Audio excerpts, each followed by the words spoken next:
क्षेत्रस्य दर्शनम पुण्यम प्रवेशत सदाधिकम। क्षेत्रस्य दर्शनम पुण्यम प्रवेशः शताधिकम। जैसे ही आपने तीर्थ में प्रवेश किया है, घर पर 100 बार दर्शन करें किसी मंदिर में और तीर्थ में सिर्फ प्रवेश कर लें, दर्शन नहीं करें, सिर्फ तीर्थ में प्रवेश कर जाएं, तो घर के बजाय तीर्थ की इतनी बड़ी महिमा है कि घर में 100 बार देवताओं का दर्शन करें और तीर्थों में सिर्फ प्रवेश कर जाएं तो 100 बार के दर्शन का फल तत्काल प्राप्त हो जाता है। यदि तीर्थ में मंदिर में आपने दर्शन कर लिए तो उसका फल 10,000 गुना बढ़ करके। तो इस श्लोक में ये लिखा है, तस्मात् सद्गुणम पुण्यम स्पर्शनम च प्रदक्षिणाम। बहुत ध्यान से सुनिए, भगवान का दर्शन जो आपने किया है दूर से, उससे जितना फल है पिंडी को स्पर्श करके उसका 100 गुना ज्यादा है फल। स्पर्श लिखा है, तस्मात् सद्गुणम पुण्यम स्पर्शनम, स्पर्शन, ठीक है। और आपने यदि आरती कर ली है तो छूने से भी 100 गुना ज्यादा फल है। ये लिख लो, कहीं नहीं मिलेंगी बातें।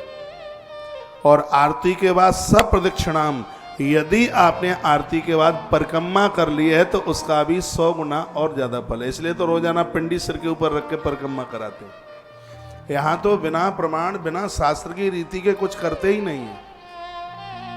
जो आप प्रदक्षिणाम, जो परिक्रमा आप करते हैं, हर सिद्धि मैया का दर्शन कर लो, जो आप जो प्रदक्षिणा परिक्रमा जो हम रात को 8 बजे जो सिर के ऊपर से पिंडियों को रखकर जो प्रदक्षिणा, फिर उसके बाद में थोड़े ठुमके लगाए जाते हैं, आनंद होता है। तो इसमें वर्णन है च सतगुणम प्रदक्षिणम, प्रदक्षिणा का 100 गुना और ज्यादा फल है। तस्मात् सद्गुणम पुण्यम जल स्नान मतः परम।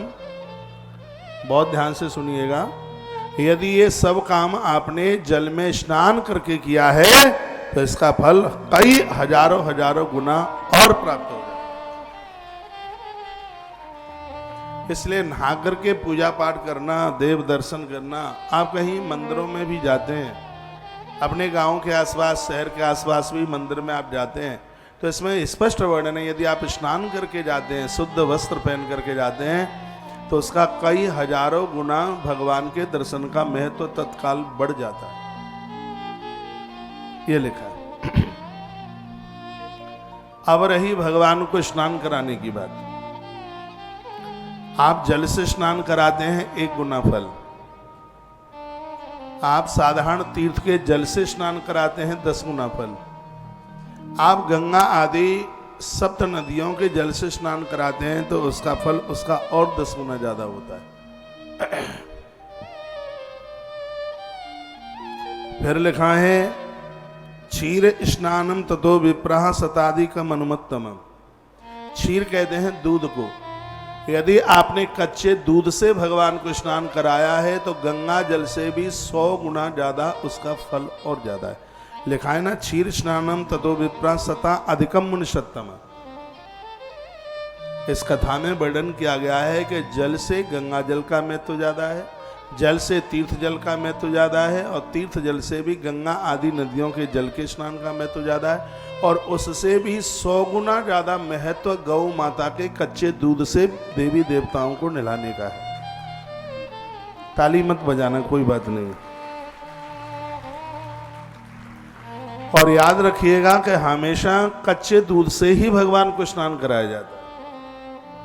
यह नहीं है कि दूध गर्म करें फिर ठंडा करें, नहीं। चूल्हे पर चढ़ा हुआ दूध भगवान को नहलाने के लायक होता ही नहीं है।